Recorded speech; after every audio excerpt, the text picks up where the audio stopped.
आज़ाद होंगे जब फ़िलिस्तीनी औरत आज़ाद होगी। यासिर अराफात से मैं मिली भी थी और मेरा दिल भी था कि एक बहुत बड़ा इंटरव्यू लूँ, लेकिन मौका नहीं मिल पाया और वो इनकलाबी से आतंकवादी बना दिए गए।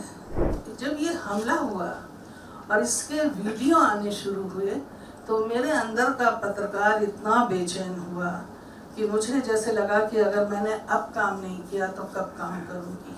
उनके पास एजेंडा धर्म का नहीं था, उनके पास एजेंडा सियासत का था।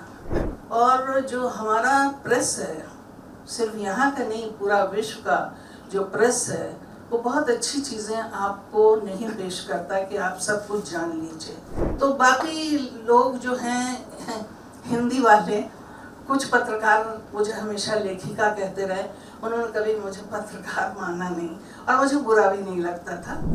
आप सबको मेरा आदर और प्यार और सम्मानित मंच को मेरा बहुत ही थैंक यू, और अपने पब्लिशर को भी, क्योंकि इस तरह के जो सब्जेक्ट हैं उसको छापने में थोड़ा लोग झिझकते हैं, लेकिन ये है मेरी खुशकिस्मती है कि ये चीज़ें मेरी बराबर छपती हैं। मेरा जो फ़िलिस्तीन से जुड़ाव रहा है वो बहुत ही पुराना रहा है, लेकिन जैसे छतनार एक दरख्त होता है उसका नाम अब मैं ईरान करूँगी, मेरी बाकी चीज़ें तो ईरान ने अपने अंदर छुपा ली। तो किसी को इतना ध्यान नहीं हुआ कि मैंने जो है ये तकरीबन 90s में एक कहानी लिखी थी और कुछ कविताओं का तर्जुमा किया था, और वो भी अंग्रेज़ी से, क्योंकि अरबिक मुझे आती नहीं थी। फिर उसके बाद मैंने शुरू किया अपनी यात्रा को। तो मिडिल ईस्ट में हर जगह, जैसे सीरिया है और इराक़ है, ईरान है, इसमें सारे लोग बहुत ही अहमियत देते थे कि अगर फ़िलिस्तीन जीतेगा तो वो हमारी जीत है। और अंतर्राष्ट्रीय महिला उसमें गई सम्मेलन में तो हर औरत यही कहती थी कि हम तब आज़ाद होंगे जब फ़िलिस्तीनी औरत आज़ाद होगी। यासिर अराफात से मैं मिली भी थी और मेरा दिल भी था कि एक बहुत बड़ा इंटरव्यू लूँ, लेकिन मौका नहीं मिल पाया और वो इनकलाबी से आतंकवादी बना दिए गए। फिर इसके बाद ये हुआ कि चीज़ें तो मैं लिखती रही संडे ऑब्जर्वर में और संडे मेल में और दूसरे अखबारों में और पत्रिकाओं में। जब ये हमला हुआ और इसके वीडियो आने शुरू हुए तो मेरे अंदर का पत्रकार इतना बेचैन हुआ कि मुझे जैसे लगा कि अगर मैंने अब काम नहीं किया तो कब काम करूँगी। और बहरहाल लड़ाई के सीन, कत्ल गारत, जेल और जिसे कहते हैं जुल्म, इसको मैंने आँखों से देखा था, लेकिन इतनी खौफनाक लड़ाई कि आप सारा फोकस नई जनरेशन पे कर दीजिए, उनके बाग कटवा दीजिए, उनको धीरे धीरे किनारे करके ओपन जेल कहे जाने वाले एरिया में डाल दें, पानी बंद कर दें। एक तरफ खारा पानी है और दूसरी तरफ आपके पास जो है खाने पीने को नहीं।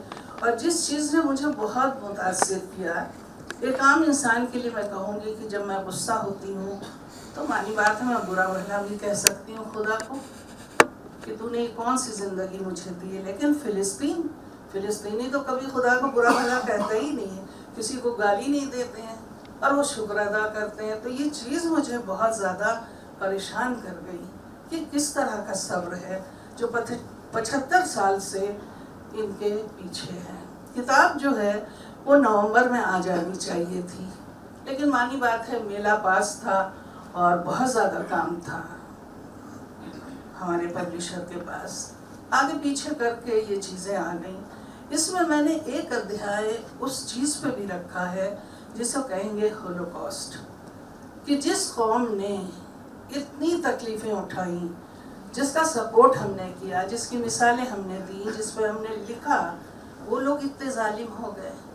इसलिए हो गए कि उनके पास एजेंडा धर्म का नहीं था, उनके पास एजेंडा सियासत का था। और उसमें सभी इंटरेस्टेड थे कि ये लोग बाहर निकलें, इनका एक होमलैंड हो जाए और बेवकूफ़ लोग, मेहमान नवाज लोग और दिल के अच्छे लोग, अरब तो हैं, बेवकूफ़ बन जाएंगे। और बने, उन्होंने किया और फिर लड़ाइयाँ हुई, लड़ाइयों के साथ बहुत सारी स्टोरीज आई।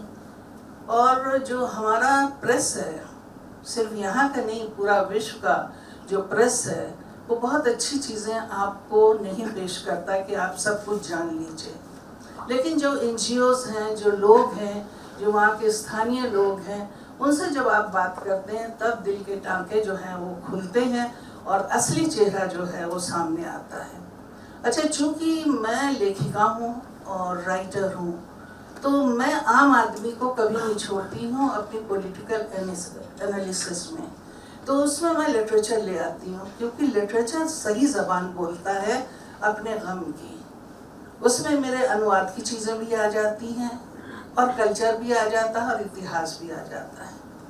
तो बाकी लोग जो हैं हिंदी वाले, कुछ पत्रकार मुझे हमेशा लेखिका कहते रहे, उन्होंने कभी मुझे पत्रकार माना नहीं और मुझे बुरा भी नहीं लगता था, क्योंकि मैं लेखिका थी और एक साथ पत्रकार बनी, पत्रकार वाकई बनी या नहीं बनी, इसका कोई झगड़ा नहीं है। और मैंने हिंदी की दुनिया को पढ़ने की आदत डाल दी, ऐसी आदत डाल दी कि वो अब इंटरेस्टेड इस पूरे इलाके में।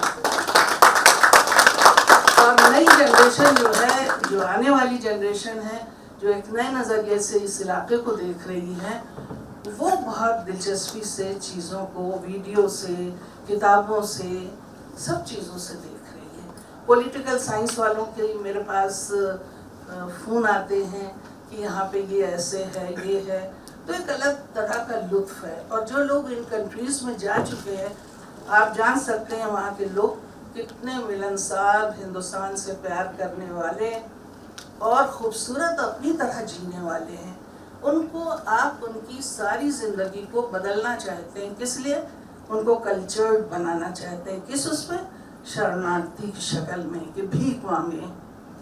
और मेरे ख्याल से कि बच्चों की बुरी हालत इराक़ में भी हुई है, सीरिया में भी खोद के बच्चे निकाले गए हैं, बहुत कुछ हुआ। लेकिन जो बच्चों की और किशोरों की हालत हुई है फ़िलिस्तीन पे, उस पे दुनिया जितनी खामोश है, उससे साफ पता चलता है कि ज़माने ने करवट नहीं बदली है, बल्कि इंसानियत ने करवट बदली है।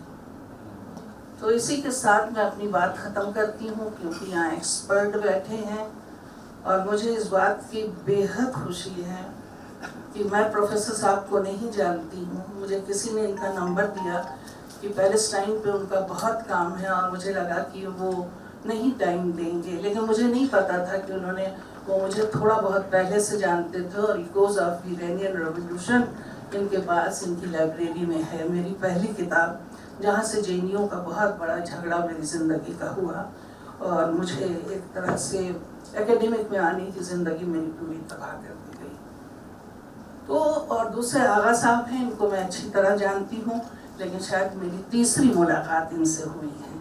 तो मैं कहना आपसे चाहती हूँ, जो विषय होता है, जो लेखन होता है, उसमें मिलना मिलाना कुछ नहीं होता है। और इस वक्त भी लोग कम आए हैं, मुझे पता है, लेकिन जो लोग आए हैं वो डिवोटेड हैं इस मसले में। मुझे इस बात की खुशी है और आप सब लोग आए, आप सबका शुक्रिया।